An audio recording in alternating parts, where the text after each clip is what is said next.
નવલકથા અભિનેત્રી પ્રકરણ 1 લેખક રમેશ ગોસ્વામી સારથી એન્ડ એવોર્ડ ગોઝ ટુ ભારતીય સિને જગતની સર્વશ્રેષ્ઠ અભિનેત્રી મધુરિમા સાગર બેચેન હતી. વિશાળ બંગલાના પોતાના સુંદર સજાવેલા રૂમની બહાર નાનકડી બાલ્કનીમાં ટહેલતી હતી. ગૌવર્ણી ચમકતી ત્વચા, સપ્રમાણ કદ, સુડોળ શરીર, મોટી આસમાની આંખો, રતુંબડા હોઠેથી ઝરતું મધમીઠું સ્મિત, લાંબા વાળ, દાડમની કળી જેવો શ્વેત દાંત, સુરાહીદાર ગરદન, સિલ્કના વન પીસ ગાઉનમાં અત્યંત ખૂબસૂરત લાગતી મધુરિમાની મોટી આસમાની આંખોમાં ઉદાસી હતી. ધીરે ધીરે ટહેલતી તે પોતાના રૂમમાં આવી. કિંમતી રાચરચીલાથી ઓપતા રૂમમાં ઓર્કેડ ફૂલોની સુગંધ પ્રસરેલી હતી. બારીઓ પર સુંદર મજાની પ્રાકૃતિક અને આકૃતિવાળા પડદા ઝૂલતા હતા. બારીની બહાર ડુંગરની ખીણમાં સંધ્યા રંગો વિખારી રહી હતી. પડદા હટી જાય તો કુદરતનો સુંદર નજારો રૂમમાં દોડી આવતા તલપાપડ હતો. પણ તેને બારી ખોલવાનું મન ન થયું. દિવાલ પર તેની સુંદર તસવીર ખિલખિલાટ હસતી હતી. કાચના કલાત્મક કબાટમાં એવોર્ડ્સ વ્યવસ્થિત ગોઠવેલા હતા. મનમાં વિચારોનું દંગલ જામ્યું હતું.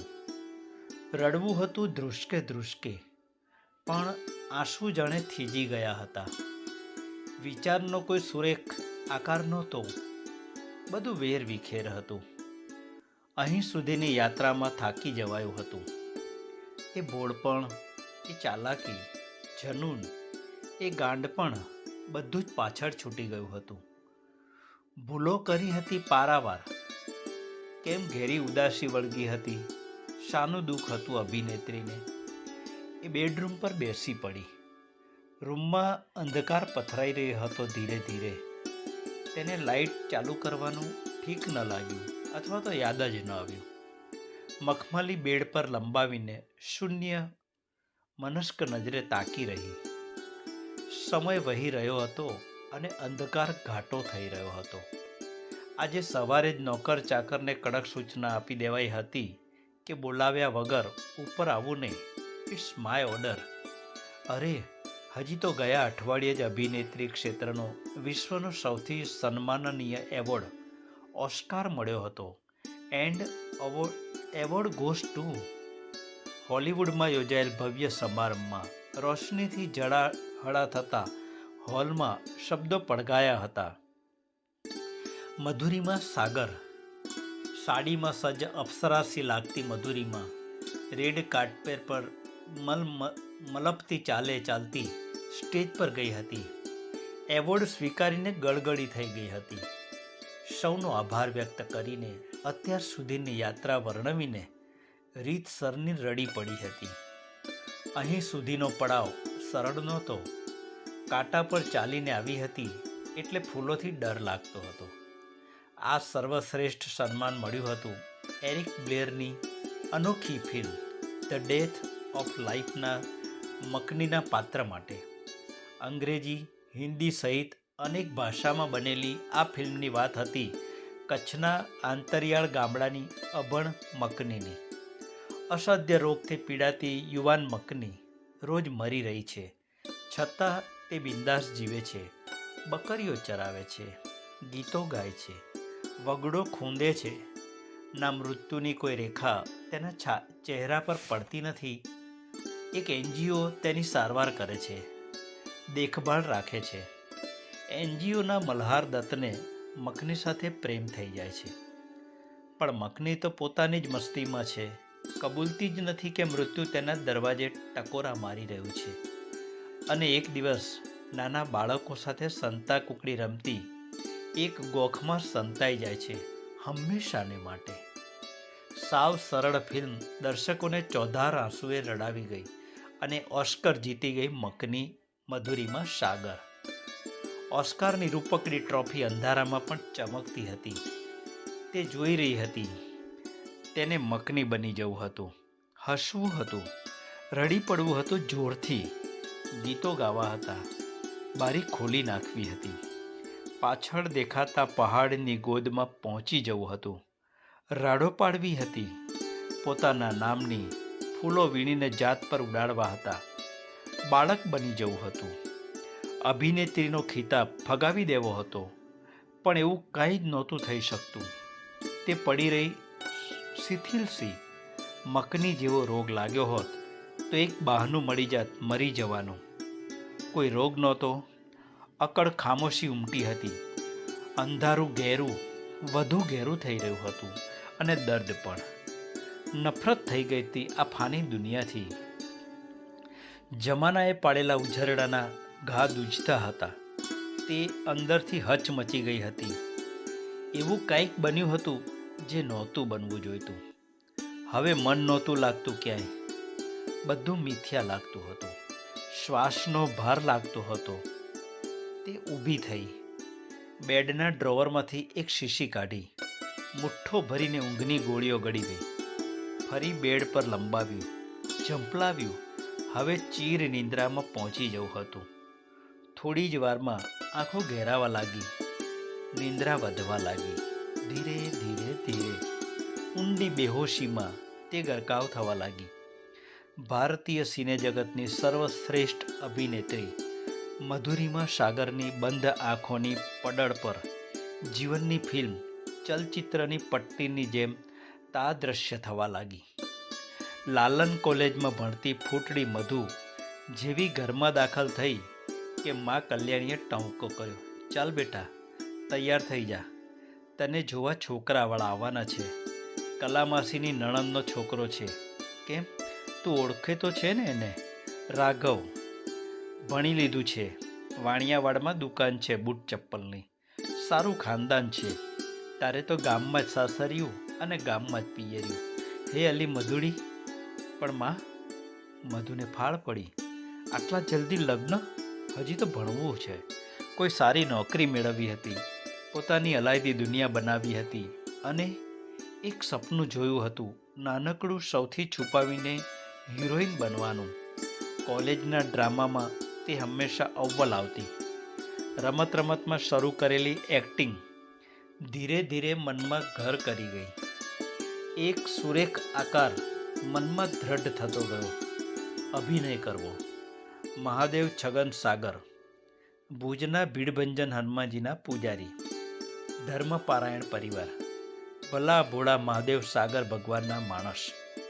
પૂજાપાઠ કરે, મીઠી હલકે ભજનો ગાય, બેઠો પગાર, પણ જાજી કોઈ લાલચ નહીં. કલ્યાણીબેન ઘરમાં અથાણા પાપડ કરે એનો સારો વકરો થઈ જાય. 3 સંતાન, મોટી મધુરીમાં, બીજી શ્રાવણી અને સૌથી નાનો ઓમ. સુખી સંતોષી પરિવાર. રૂપના અંબાર સમી મધુએ જેવો જુવાનીમાં પગ મૂક્યો કે સમાજના મોટા મોટા ખોરડાઓમાંથી માંગા આવવા લાગ્યા. પતિ પત્નીની નજર દયાલભાઈના દીકરા રાઘવ પર ઠરી. સારું ખાનદાન હતું. છોકરો ભણી અને બાપિકા ધંધામાં લાગી ગયો હતો. હતોય રૂપાળો. પતિ પત્નીએ સંકલન કરી અને લગભગ નક્કી જ કરી નાખ્યું. મધુ આવે એટલે વધામણી ખાવી. માની જશે, શરમાઈ જશે. ભગત બેઠા ઘરમાં મકાનની ઓસરીમાં ચટાઈ પાથરીને બેઠા. હાર્મોનિયમ ખોલ્યું. કાળી ધોળી પટ્ટીઓ પર આંગળીઓ ફેરવવા લાગ્યા. મહાદેવ સાગર સૂર છેડ્યો. એક રાધા, એક મીરા, દોનોને હરિશ્યામ કો ચાહા. ઓસરીની થાંભલી પકડી અને કલ્યાણીબેન પતિની મીઠી હલક સાંભળી રહ્યા. હળવી મશ્કરી પણ કરી. હવે છોકરાઓમાં ધ્યાન દ્યો. મોટી નાની નથી રહી હવે. એ નાનકીએ મોટી થઈ રહી છે. ભજન તો પાછલી ઉંમરમાંય થશે. આ વસ્તારને ઉતારવો તો પડશે ને ક્યાંક. ભગત મગ્ન હતા. અંતર ક્યાં દોનો કી ચાહ મેં બોલો. સાંભળ્યું કે? કલ્યાણીબેને મીઠો ટવકો કર્યો. ભગત બોલ્યા, હા, તે દયાલભાઈના રઘુ સાથે ગોઠવી જ દેવાની છે મધુને. બધું તો નક્કી થઈ ગયું છે. તમને ખબર તો છે બધી ભક્તાણી. ભગતે હાર્મોનિયમ પરથી પકડ ઢીલી કરી. આજે આવે છે એ બધા લોકો? હા, ખબર છે. આંગણામાં પાથરેલા ખાટલા પર સૂકવવા મૂકેલા પાપડને આડા અવડા કરતા કલ્યાણીબેનના ગૌર મુખારવિંદ પર ચિંતાની લકીર ઉપસી આવી. પછી આજે સગાઈ, કાલે લગ્ન, કંઈક દેવું તો પડશે ને છોકરીને. ફૂલ નહીં તો ફૂલની પાંખડી, વ્યવહાર તો કરવો પડશે. સોનું કેટલું મોંઘું છે બાપ રે. એ તો મારો હરી બેઠો છે 1000 હાથવાળો. ભગતની હાર્મોનિયમની કાળી ધોળી પટ્ટીઓ પર આંગળીઓ ફેરવવા લાગ્યા. હરી મારું ગાડું ક્યાં લઈ જાય, કાંઈ ન જાણું, કાંઈ ન જાણું. કલ્યાણીબેન પોતાની ધૂનમાં હતા. કાંઈ નહીં તો ડોકને કાનનું આછું પાતળું ઘરેણું દેવું પડશે. જમણવાર લેતી દેતી 1000 ખર્ચા થાય અને સગાઈ કર્યા પછી એ લોકો ઝાઝી વાટ નહીં જુએ. વરસે ખેંચે તોય ઠીક. અરે 2 વરસ પકડીને ચાલો. દિવસ તો ગાડાના પૈડાની જેમ રડ્યા જાય છે. પછી કુંવરબાઈનું મામેરું પૂરવા હરી આવે એ જમાના ગયા ભગત. આ તો ઘોર કળિયુગ, બધું જાતે કરવું પડશે. ધીમું ધીમું ગાતા ભગત અટક્યા. ચિંતા ન કરો ભક્તાણી, સમય આવે બધું થઈ રહેશે. હા, મધુ આવે એટલે એને જરા જાણ કરી દેજો. બાકી હરી હરી. ભગત હાર્મોનિયમમાં પરોવાયા. ભલે. પગ પછાડતા કલ્યાણીબેન સુકાઈ ગયેલા પાપડ વીણી વીણીને ભેગા કરવા લાગ્યા. વાત પતી ગઈ, નક્કી થઈ ગયું. બીજા નંબરની શ્રાવણી 13-14 વર્ષની તો થઈ જ ગઈ હતી. એ 8 વર્ષના ઓમ સાથે આંગણામાં ઊભેલી ઘેઘૂર લીમડાની ડાળે બાંધેલા હિંચકે ઝૂલતી હતી. પણ ધ્યાન બા બાપુજીની વાતોમાં હતું. મોટી બેનના લગ્ન થવાના છે. વિચાર માત્રથી તે રોમાંચિત થઈ ઉઠી. મીઠું મીઠું મલકતી શ્રાવણીની નજર દરવાજા પર હતી. દીદી આવે એટલી વાર બાજી પડવું હતું, ગુદગુદી કરવી હતી. ઘરમાં લગ્ન લેવાશે, ઢોલ વાગશે, શરણાઈ ગુંજશે, પોતે મન મૂકીને નાચશે, મીઠાઈઓ ખાશે. એક નવો મરકરો સંબંધ બંધાશે જીજા સાળીનો. દીદી આવે એટલી વાર ક્યાં રહી ગઈ? અથાણા પાપડની કેટલી બચત થઈ હશે, એમાંથી કેટલુંક સોનું આવશે. જમણવારનો ખર્ચો કેટલો થાય, બીજા ખર્ચા. સુકાઈ ગયેલા પાપડ વીણી વીણીને ભેગા કરતા કલ્યાણીબેન લગ્નના ખર્ચને લઈને ચિંતિત હતા. તેમની નજર પણ વારે વારે ખુલ્લા દરવાજા તરફ જતી હતી. પણ આ છોકરી હજી આવી કેમ નહીં? ત્યાં જ કોઈ ગીત ગણગણાતી લાંબી પાતળી રૂપાળી મધુરીમાં કાળા લાંબા સ્કર્ટ ગુલાબી ટોપમાં ઓપતી ઘરમાં દાખલ થઈ. હંમેશા નાની નાની વાતે મોટી બહેનની દેખાદેખી કરતી. ઈર્ષ્યા કરતી શ્રાવણી દોડીને વળગી પડી. ઓમ જોઈ રહ્યો નવાઈથી. ક્રમશઃ. હાજી મિત્રો, શ્રી રમેશ ગોસ્વામી સારથી દ્વારા લિખિત અભિનેત્રી નવલકથા આજે નવા જ અંદાજમાં, નવા જ પ્લેટફોર્મમાં તમારી સાથે મૂકતા ખૂબ જ આનંદ અનુભવીએ છીએ. ટેકનિકલ કોઈ હેક થવાની એક પ્રક્રિયાના ભાગરૂપે અત્યાર સુધી આગળની જે કોઈ સ્ટોરી હતી તે તમને વાંચવા મળી શકે તેમ ન હોવાથી અભિનેત્રી, વિશ્વ પ્રસિદ્ધ અભિનેત્રી, તેને અમે નવેસરથી તમારી સમક્ષ રજૂ કરતા ખૂબ જ આનંદ અનુભવીએ છીએ. અને હા, હવે જરૂરી સૂચના એ છે કે મિત્રો, પહેલાંની જેમ તમારો પ્રેમ તમારી 2 આંગળી દ્વારા, એટલે કે સબસ્ક્રાઈબ બટન અને બેલ આઇકોન એ દબાવી શેર કરવા માટે નમ્ર વિનંતી. જેથી આવા કળિયુગના જમાનામાં, મીન્સ કે ડિજિટલ જમાનામાં, જ્યારે પુસ્તકો અને નવલકથાઓ એવું કોઈની પાસે સમય પણ નથી અને આવા ઉત્કૃષ્ટ લેખકો પણ રહ્યા નથી જે આપણને આટલા સામાન્ય રીતે દરેકના ફોનમાં, મોબાઈલમાં, લેપટોપમાં, કોમ્પ્યુટરમાં તમને આવી સુંદર અને કે ખૂબ પ્રચલિત, કે જેની ડિમાન્ડ પહેલો ભાગ આપીએ તો તરત બીજા ભાગ માટે મેસેજો આવવા માંડે, એવી ડિમાન્ડ માટેનું તમે અત્યારે જ સબસ્ક્રાઈબ કરી અમારી સાથે જોડાઈ જશો. ખૂબ ખૂબ આભાર.